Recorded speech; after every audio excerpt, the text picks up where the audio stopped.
Hello and welcome to Nostalgia Goggles. I'm your host SuperKentendo, and today we are playing the wonderful Paper Mario on the Nintendo 64. This isn't my first playthrough. This isn't even my first time recording this game, actually. If you can see here in File 1, as Nostalgia Gogs, as for the devoted fans who understood that, I've already played for almost 4 hours. Made quite a bit of progress.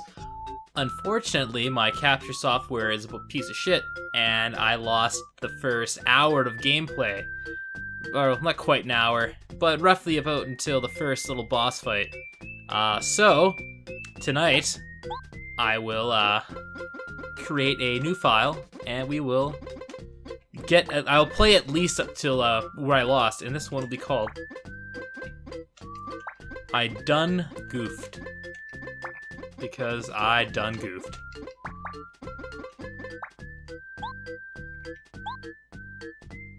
Alrighty. So, because I want to get to where I was as soon as possible, I'm pretty much gonna skip over a lot of dialogue, unless it's something I know it's funny, and you might call it scripted, but I'm going to try to say some jokes that I used in the original recording, because you know what? There is some zingers in there. I mean, I thought they were funny at the time. They're probably just, I'm gonna listen back on and be like, what the fuck was I thinking? So, I'll try to keep some new ones up here. So basically, Luigi's reading Mario this letter because Mario doesn't know how to read. You would assume, being a plumber, he would have some level of intelligence, basically basic reading knowledge, basic understanding, stuff like that. Unfortunately, I guess not. And for you keen lovers of comedy might realize that that scripted joke there wasn't funny the first time, and it certainly wasn't funny the second time. I also love how they enter the pipes. Instead of like the original Mario Bros, they kind of like get sucked in. This one they sort of like, well, I guess they do sort of get sucked in, but it's more of a twirl into the pipe, not just a pull. On their way to the castle, which is, the exterior is definitely not, but the interior, as we'll see now, is very, very reminiscent. I mean, obviously an obvious homage to Super Mario 64. Okay, can't go in there. I didn't actually go in any of these doors on my first playthrough, so... Oh, it's a kitchen. I think there's items in here, actually. Nothing. What do you got to say? Tasty. That's funny. I mean, it's not. I mean, to be fair, it's better than the jokes I make, but still. It's a good little pun. Nintendo and the Mario RPGs are great for their puns. But yeah, this is pretty much identical to Princess Peach's Castle in Mario 64. There's no door here, though. And I'm guessing this doesn't lead you to Bop Bomb Battlefield, but it's worth a check out. The only door you can go into, the only door that's unlocked in the beginning of Super Mario 64 happens to be locked in this game. Penguin dude, sure. And there's no rooms over here. But it's a pretty good rendition of Mario, and the doors have been downgraded to like, not sliding doors anymore. They are now just a regular old door. Quite the downgrade from the fancy sliding doors they had in I think there were sliding doors in Mario 64. Were they sliding doors? I honestly don't remember. I'm gonna say there were sliding doors because they made some sort of mechanical sound when they opened up. Like a vzz sound, which is not what it sounded like at all, but in my mind, that's what I remember it sounding like. And here we have Princess Peach, finally.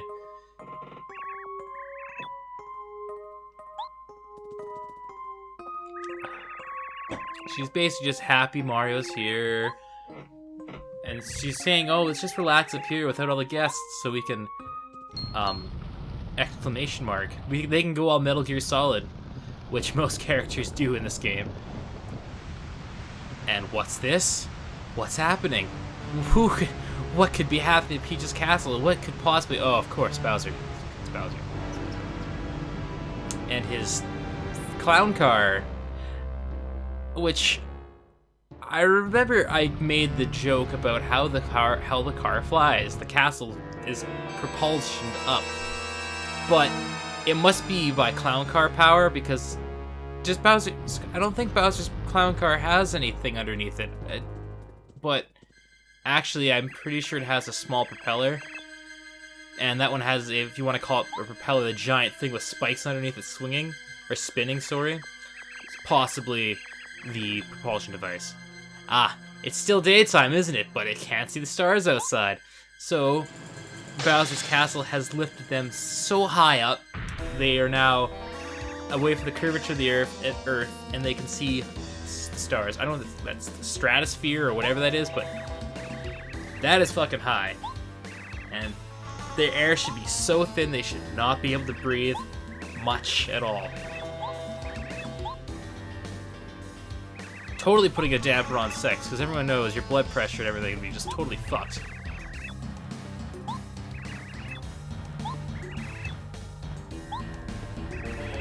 Oh yeah, if you don't skip it, that was an audio spike there. If you don't skip the opening cutscene, Mario, or sorry, not Mario, but Bowser, rather, and Kamikuba end up stealing the Star Rod. Not Kirby's Star Rod, mind you. The Paper Mario Star Rod from the Star Mountain, or whatever the fuck it's called. And here we have our first taste of how the combat system is going to work. And yes, it's a turn-based system, which I mean, most Japanese RPGs use some form of the turn-based system. Unfortunately, you only have really 2 party members ever at a time, Mario and one of his companions. So you can only ever really do 2 attacks, whereas the enemy can have like 8 guys, I think 5 is the most, I think. And they can all attack you, which, I remind you, there's 5 enemies. They're going to be fairly weak, but still, if you're not careful, you can take a beating pretty badly. Bowser's just used the Star Rod. I talked over that. It grants wishes. So basically, Bowser wished he could be just slightly more powerful than Mario is at the moment. And I like that his claw now does an extra 2 damage, as well as jumping does nothing on him, which normally would kill you in any other Mario game. Paper Mario likes to say, fuck continuity, the past...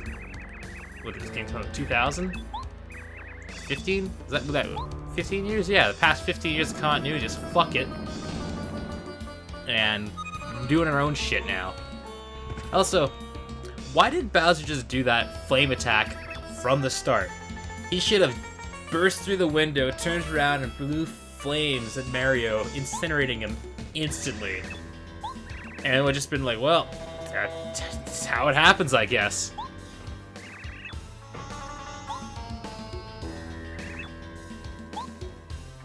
Okay, oh, yeah, Peach is now Macaulay Culkin in Home Alone, or Kevin McAllister, I think that's the character's name. Or the Screamer from the, the famous, I think it's the Screamer, or yeah, it's the Scream, I think.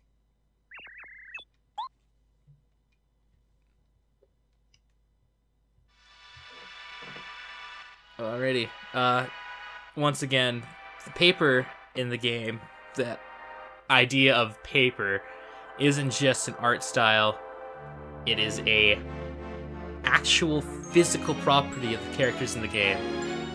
And here we go, if in case you forgot what we were playing Paper Mario. The Prologue, which, yes, that was another joke I made that wasn't very funny. But this is kind of cool. It's like Yoshi's or Super Mario World 2 Yoshi's Island when Paper Mario's in the trees. It's kind of all the pastel colors. Here we have the 7? Yeah, 7 star spirits. I think they're spirit. I don't know what they fucking call them again. I think it's star spirits. Bowser, of course, has kidnapped each one and given them to some increasingly difficult minions, or not really, I guess, higher-ups. I don't know, higher-ups, Bowser. You know what? Bowser is given a Star Spear to each of 7 increasingly difficult bosses. Why they can't all be equally difficult, which would be smart, but no, they are all each incrementally difficult, and each one happens to be the incremental difficulty that you go after in succession. I believe they just used some magic to heal me, bring me back from the brink of death. Here we have a small Goomba girl, the sister of the companion, your first companion. I can't remember her name. I want to say it's Goombella, or Goombet.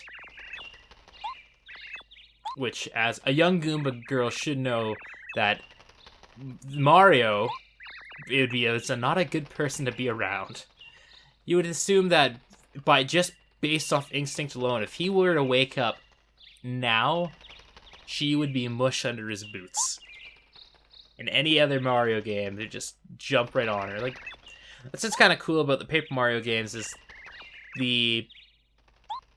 all the enemies end up being like, they're not all evil. Yes, there are the evil ones that are Bowser's minions, but they're just, it fleshes out the world nicely. Like, there's a Goomba family. These are the only nice Goombas in the game, I guess. Then there is a Koopas. There's a whole village of friendly Koopas. And then you get a Bomb, a Boo, a Cheep, a Lakitu, a Paracoopa, and I think you get a Yoshi in this one, but that might just be in the 1,000-Year Door, but I honestly don't remember. Mario's woken up. My chair is squeaking. You haven't opened your eyes for days and days. Everyone's been worried sick. Toad, that's called a coma. Mario is probably suffered severe brain loss, like just tragic brain loss, and which actually would explain the silence, not being able to talk, the shocked expression in his face of things that he should be used to by now,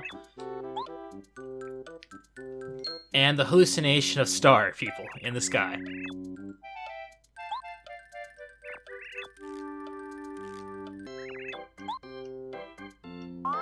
Yep. Perfectly comatose. That's exactly what happened. Oh god, this stupid squeaky chair. It's so bad. I apologize in advance for my squeaky chair. Even though, I mean, it's not really in advance, it's well past the squeaky chair apology time. Oh, no, I don't want to talk to you. Okay, I got control back. It's Mario, and we're gonna go check out here. This is the Goomba Village, which consists of 6 Goombas and a Toad. So it's more like a small homestead. There's the mom with the do-rag, brother with a Mario hat, or just a hat, I guess, not a Mario hat, Hitler, and no, of course it's the father with a mustache. It's not a Hitler mustache, but you know, the joke was there. That is the sister again with the bow tie. I actually gotta talk to the dad. First, we're gonna save. Okay, I had a little bit of a hiccup there. My capture card, which is, as I've told you in the previous episode, a piece of shit. Or not previous episode, sorry. Beginning of this episode. My capture card is a piece of shit. So yeah, here we have it keeps like dropping frames if you're wondering, so it just looks like shit. It seems to be steady right now, hopefully it remains good. This is Goombario, your first companion. When I talked to him the first time, it got all fucked up, but he claims to be your biggest fan.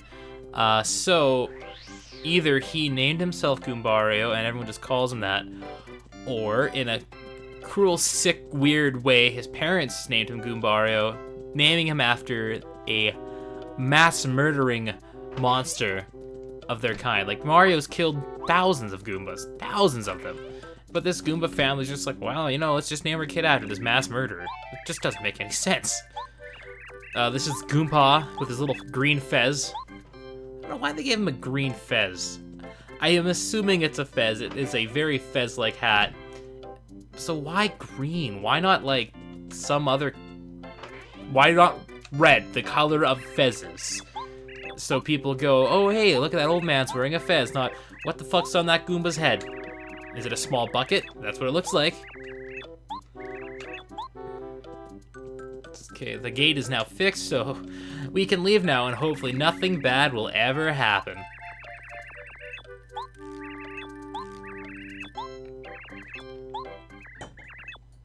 Oh no, something bad's happening.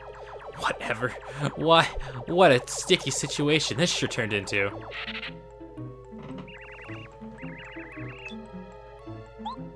Okay, so this is Kammy Koopa, and I wonder what she could do to this wonderful gate that this old, not an old Goomba guy, this Goomba guy just spent, I don't think he spent that long fixing it. And I don't know why I couldn't just hop the fence, it's not very big, and of course, dropping a block from Super Mario World is the most timely explanation, the best thing you could possibly do to this poor old man's house.